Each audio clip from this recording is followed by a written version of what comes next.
एक दिन गौतम बुद्ध अपने शिष्यों के साथ एकदम शांत बैठे हुए थे। उन्हें इस प्रकार बैठे हुए देख शिष्य चिंतित हुए कि कहीं वह अस्वस्थ तो नहीं है। एक शिष्य ने उनसे पूछा कि आज वह मौन क्यों बैठे हैं, क्या शिष्यों से कोई गलती हो गई है? इसी बीच एक अन्य शिष्य ने पूछा कि क्या वह अस्वस्थ हैं, पर बुद्ध मौन रहे। तभी कुछ दूर खड़ा व्यक्ति जोर से चिल्लाया, आज मुझे सभा में बैठने की अनुमति क्यों नहीं दी गई है? इसी बीच एक उदार शिष्य ने उसका पक्ष लेते हुए कहा कि उसे सभा में आने की अनुमति प्रदान की जाए। बुद्ध ने आंखें खोलीं और बोले, नहीं, वह अछूत है, उसे आज्ञा नहीं दी जा सकती।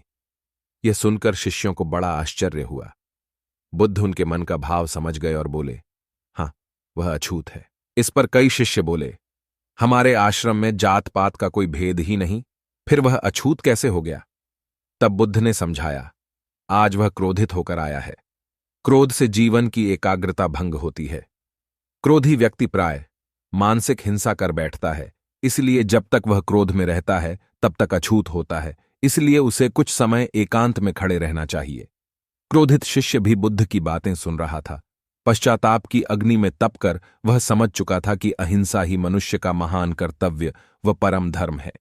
वह बुद्ध के चरणों में गिर पड़ा और कभी क्रोध न करने का प्रण लिया।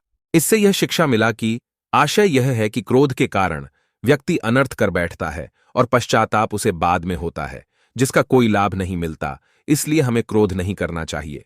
असल मायने में क्रोधित व्यक्ति अछूत हो जाता है और उसे अकेला छोड़ देना चाहिए। क्रोध करने से तन, मन और धन तीनों की हानि होती है। क्रोध से ज्यादा हानिकारक कोई और वस्तु नहीं है।